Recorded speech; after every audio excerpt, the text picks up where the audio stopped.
اس وقت بات کر لیتے ہیں. ہمارے ساتھ موجود ہیں دفاعی تجزیہ کار اور ان سے ہم جاننا چاہیں گے کہ بھائی وہ اب اس ساری صورتحال کو کیا دیکھتے ہیں. بریگیڈیئر ریٹائرڈ ڈاکٹر راشد ولی جنجوعہ صاحب. راشد ولی جنجوعہ صاحب, اب آفیشلی طور پر پاکستان نے یہ بتا دیا کہ 5 نہیں 6 طیارے بھارت کے گرائے. جب وزیر اعظم کی صدا سے اسٹیٹمنٹ آ جائے, پھر ہم دنیا بھر سے دیکھ رہے ہیں سیکیورٹی ایکسپرٹ بڑے مانے جانے, ہم فرینچ میڈیا کی بات کر لیں, ہم CNN کی بات کر لیں, ہم دیگر جو بلوم برگ ہے ان کی بات کر لیں, سب بتا رہے ہیں کہ پاکستان نے کیسے برتری ثابت کی اور بھارتی امیج کیسے پاش ہوا اور واقعتاً پاکستان نے ان کے طیارے گرائے ہیں. تو اب یہ جو بھارت کی ہزیمت ہے, ہیوملیشن ہے, اس کا سلسلہ جاری ہے, کس حد تک وہ اس کو چھپا سکتے ہیں؟ اب تو وہ ان باتوں پر اتر آئے کہ جی ہم نے ٹرکی سے اس لیے لیا ہے کہ وہ حلال ڈرونز, اور حلال ڈرونز ہیں کہ یہ بھی ذرا ایکسپلین کرنے سر. ہاں, ہوتے کیا ویسے حلال ڈرونز؟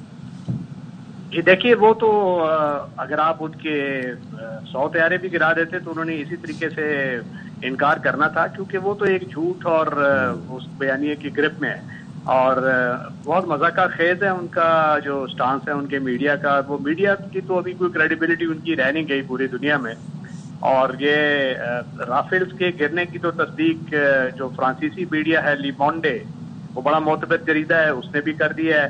ان کی دیگر بہت سے ذرائع نے ابھی یہ ثابت کیا, اور بھارت کے اندر سے بھی کچھ ایسی آوازیں ہیں جو ایکنالج کر لی ہے انہوں نے اس چیز کو. اس کو تو وہ چھپا نہیں سکتے. اور جہاں تک ڈرونز کی بات ہے تو پاکستان کے ڈرونز نے بھی ان کو سرپرائز کیا, کیونکہ پہل انہوں نے کی تھی اسرائیلی ڈرونز استعمال کر کے ہیرف, اور اس کے بعد جب پاکستان کا رسپانس گیا تو ان کو بہت اس چیز کا ایک شوق ہوا, سرپرائز ہو گئے کہ یہ پاکستان کس طریقے سے استعمال کر سکتا ہے. اور یس, ہمارے پاس سورسز ہیں, ہم اپنے جو دوست برادر ممالک ہیں ان سے بھی ہم ڈرون ٹیکنالوجی سے استفادہ کرتے ہیں. ہماری انڈیجنس کیپیبلٹی بھی ہے, اور بھارت کو ابھی اور اگر طول دیتا ہے اس جنگ کو تو کچھ اور اس کو سرپرائز ملنے تھے.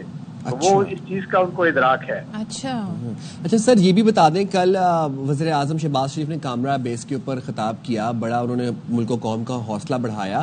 انہوں نے پاکستان کی پاک افواج کو, مسلح افواج کو خراج تحسین پیش کیا. انہوں نے ایک اور بھی بڑا اعلان کیا, انہوں نے کہا کہ ہم نے 5 نہیں 6 طیارے گرائے ہیں.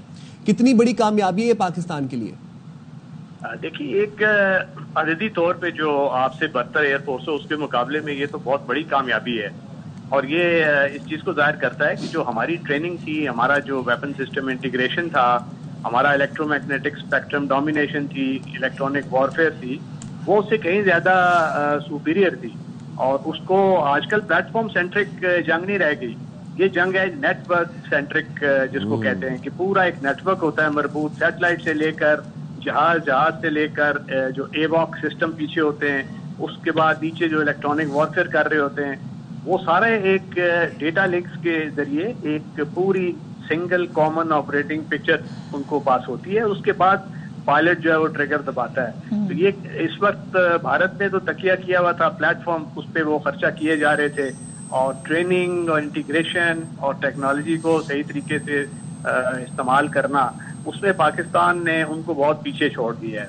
اور اس مرتبہ جب ہم نے یہ جنگ کا آغاز ہوا تو سیلف ڈیفنس میں پاکستان کی جو تینوں سروسز ہیں ان کے درمیان ٹرائی سروس انٹیگریشن جو دیکھنے میں آئی, یہ بہت حوصلہ افزا ایک چیز ہے. پہلے ہمیشہ ہوتا تھا ہر جنگ میں کہ ایئر فورس اپنی علیحدہ جنگ لڑ رہی ہے, آرمی اپنی علیحدہ جنگ لڑ رہی ہے, مگر اس مرتبہ تینوں افواج جو ہیں وہ ایک مربوط نظام کے ذریعے, اور اس کے ایک جس طرح کے کڑی میں بندے ہوں, ڈیٹا شیئر کر رہے ہیں ایک دوسرے کے ساتھ.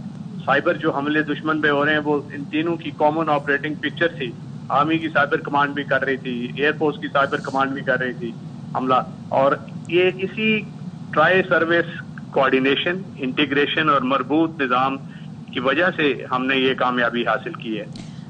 راشد صاحب, 2 دن سے انڈین جو میڈیا کی تو کیا ہی بات کروں, سوشل میڈیا تو سارا فیک نیوز جھوٹ پر مبنی ہے. کہہ رہے تھے جی پاکستان کی جو نیوکلیئر سائٹ ہے وہاں ریڈیشن جو ہے نا وہ پھیل رہی ہیں, اور وہ اس کی باقاعدہ ٹویٹ پہ ٹویٹ ایسے لوگوں کی جانب سے کیے جا رہے تھے. اب انٹرنیشنل اٹامک انرجی ایجنسی نے اس کو ڈینائی کر دیا ہے.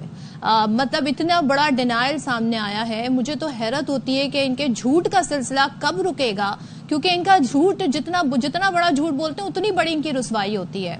سو یہ تو کچھ بھی ثابت نہیں کر پا رہے ہیں. جھوٹ بولو